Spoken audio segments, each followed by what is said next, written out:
I love to figure out how things work for myself. When I was 12, I hated school, but I fell in love with trading the markets. I caddied at the time, earned about $5 a bag, and I took my caddying money and I put it in the stock market. And that was just because the stock market was hot at the time. And the first company I bought was a company by the name of Northeast Airlines. Northeast Airlines was the only company I heard of that was selling for less than $5 a share. And I figured I could buy more shares, and if it went up, I'd make more money. That was a dumb strategy, right? But I tripled my money. I tripled my money because I got lucky. The company was about to go bankrupt, but some other company acquired it, and I tripled my money. And I was hooked. And I thought, this game is easy. With time, I learned this game is anything but easy. I had to be an entrepreneur and an investor. And what goes along with that is making a lot of painful mistakes. So I made a lot of painful mistakes. And with time, my attitude about those mistakes began to change. I began to think of them as puzzles, that if I could solve the puzzles, they would give me gems. And the puzzles were, what would I do differently in the future so I wouldn't make that painful mistake? And the gems were principles that I would then write down so I would remember them that would help me in the future. People are not aware of it because I learned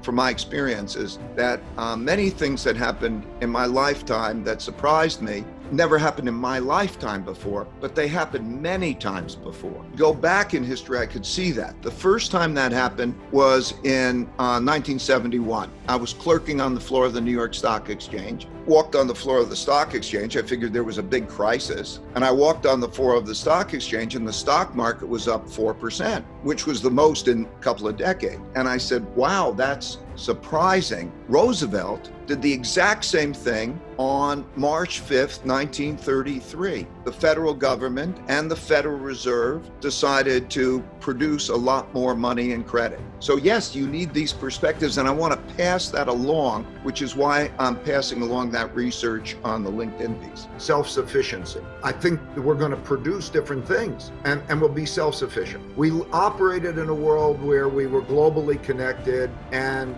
whoever was most efficient would get it, and we would just go get it wherever it was most efficiently produced. That world won't happen again. So you're going to come to a world where you'll originate it, produce it at home, and that you'll start to think about what do you need. And I imagine that we're going to be rebuilding our basics, healthcare systems. How much savings are we going to put into rebuilding some of those basics, like basics of hospital? What's our storage for the next time we have the next epidemic? And then there'll be other things, climate change.